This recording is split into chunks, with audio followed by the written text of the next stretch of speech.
Hello students, I am Maas Qureshi from LJ Institute of Applied Sciences. This is second of the 4 videos of Unit 3B from Chemistry paper 101 for BSc Semester 1, that is alkenes and alkynes. In this video we are going to discuss reactions of alkenes. So let us start.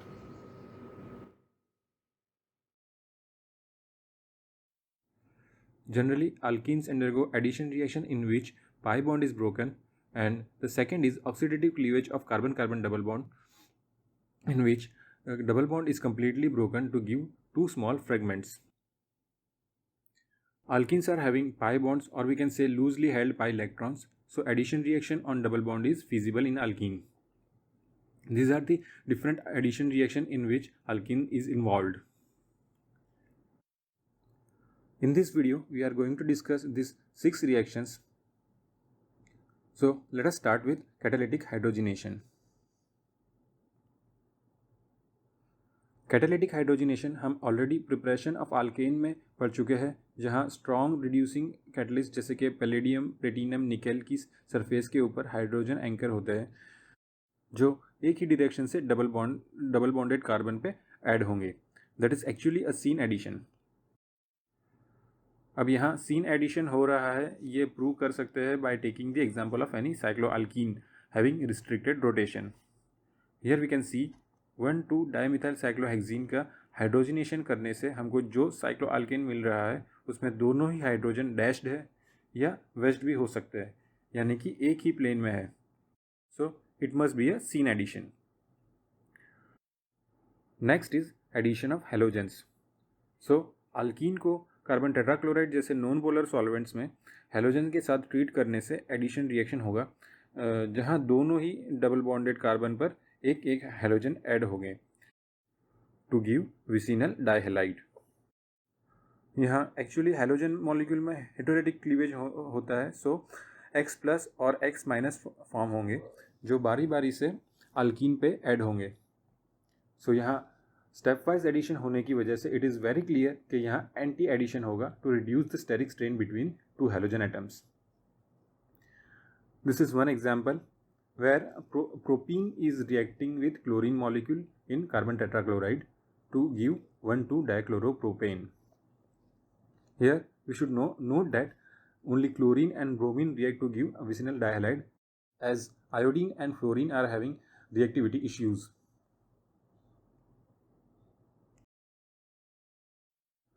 Next is addition of hydrogen halide. Alkenes react with hydrogen halide to give haloalkanes. यहाँ hydrogen halide as well as alkene में heterolytic fusion होगा. सो जिस carbon पे negative charge generate होगा वो attack करेगा HX के hydrogen के ऊपर, और नेगेटिव चार्ज्ड हैलाइड अटैक करेगा पॉजिटिवली चार्ज्ड कार्बन के ऊपर. These are the examples of symmetrical alkenes जहाँ डबल बॉन्ड के दोनों तरफ इक्वल नंबर ऑफ कार्बन है. So ethene reacts with HCl to give chloroethane, and 2-butene gives 2-bromobutane on reacting with HBr. But when unsymmetrical alkenes like propene are allowed to react with hydrogen halide, then two products are formed, from which one product is produced selectively. So इनमें से कौन सी product ज़्यादा favourable होगी वो decide होगा from Markovnikov's rule. So according to this rule, the negative part of polar reagent will attach with the carbon of double bond having least number of hydrogen atoms. So अगर हम as a reagent hydrogen halide ले रहे हैं तो हम हमेशा halide ion उस carbon पे जाएगा जिसके पास लेस नंबर ऑफ हाइड्रोजन है, और H+ उस कार्बन के पास जाएगा जिसके पास ज़्यादा हाइड्रोजन है.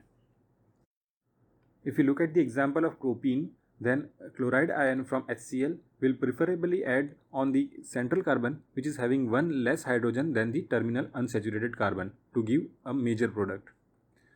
The Markovnikov statement can be justified by the following mechanism. So first, HCl में से H+ react करेगा alkene से. So pi bond break होके bonding electrons जाएंगे किसी एक कार्बन के पास. So that particular carbon will get negative charge and it will attack on the positively charged hydrogen, and the carbocation will be generated on the another carbon. सो यहाँ अगर bond break होके negative charge central carbon के पास जाता है, then ये carbon proton abstract करके primary carbocation form करेगा। और अगर नेगेटिव चार्ज टर्मिनल कार्बन पे जाता है, देन हाइड्रोजन टर्मिनल कार्बन पे जाएगा और सेकेंडरी कार्बोकैटायन फॉर्म होगा। And as we know that stability of secondary carbocation is higher than primary carbocation, so 2-chloropropane will be formed predominantly. अब अगर किसी अनसिमेट्रिकल अल्कीन में दोनों ही डबल बॉन्डेड कार्बन के पास इक्वल नंबर ऑफ हाइड्रोजन है, जैसे कि 2-पेंटीन में दोनों ही कार्बन के पास सिंगल हाइड्रोजन है, सो इन दिस केस बॉन्ड चाहे किसी भी तरफ से ब्रेक हो, दोनों ही पॉसिबिलिटीज़ में सेकेंडरी कार्बोकैटायन ही फॉर्म होगा। So here we will get both the product in the almost equal amount.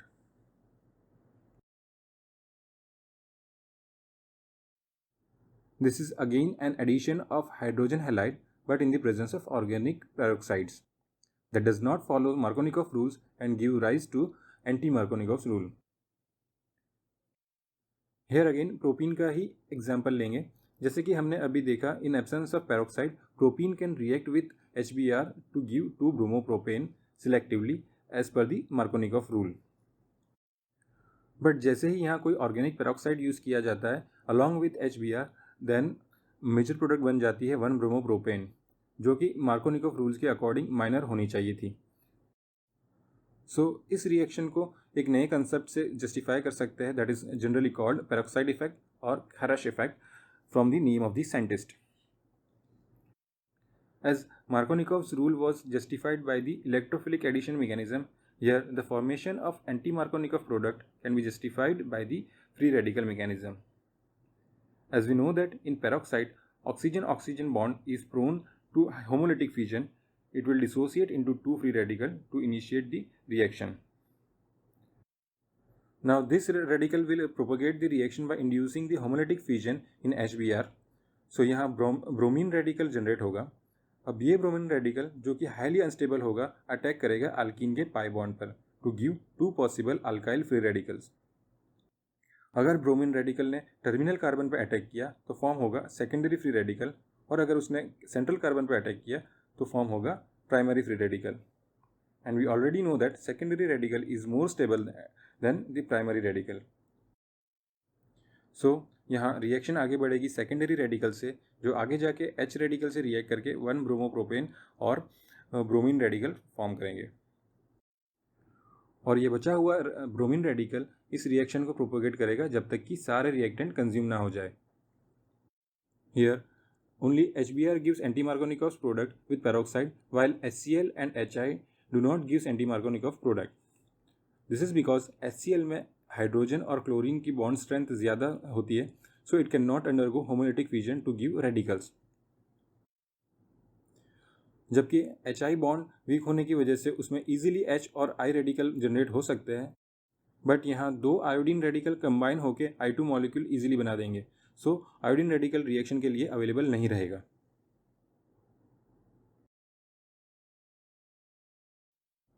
Now next is addition of sulfuric acid that gives alcohol as a final product. Here alkene undergoes electrophilic addition reaction with cold concentrated sulfuric acid to give alkyl hydrogen sulfate that can further undergo hydrolysis to give alcohol. यहाँ भी अगर unsymmetrical alkene लेंगे then it will follow Markovnikov's rule. So 1-butene लेने से हमें predominantly 2-butanol मिलेगा rather than 1-butanol. Now last topic of this session is addition of hypohalous acid that results in the formation of halohydrine. So alkene को aqueous bromine या chlorine के साथ treat करने से फॉर्म होगा ब्रोमो और chloro alcohol, that is also called bromohydrine or chlorohydrine respectively. So here HOX is called hypohalous acid. इस reaction में as such hypohalous acid use नहीं होता, but actually first alkene react करता है हेलोजन से that provides electrophilic X+ and it will further react with water molecule जो provide करेगा nucleophilic part OH-। सो ओवरऑल अगर देखें तो यहाँ यूज़ कर क्या हो रहा है X+ and OH- that is hypohalous acid. Here also product is formed according to Markovnikov's rule. So in the case of propene, central carbon के पास least hydrogen है, so negative part of the reagent that is OH minus adds on the central carbon और terminal carbon पे आएगा Cl plus to produce 1-chloropropane 2-ol. So here we have discussed 6 different addition reaction of the alkenes. So यहाँ हम ये session खत्म करेंगे. Thank you.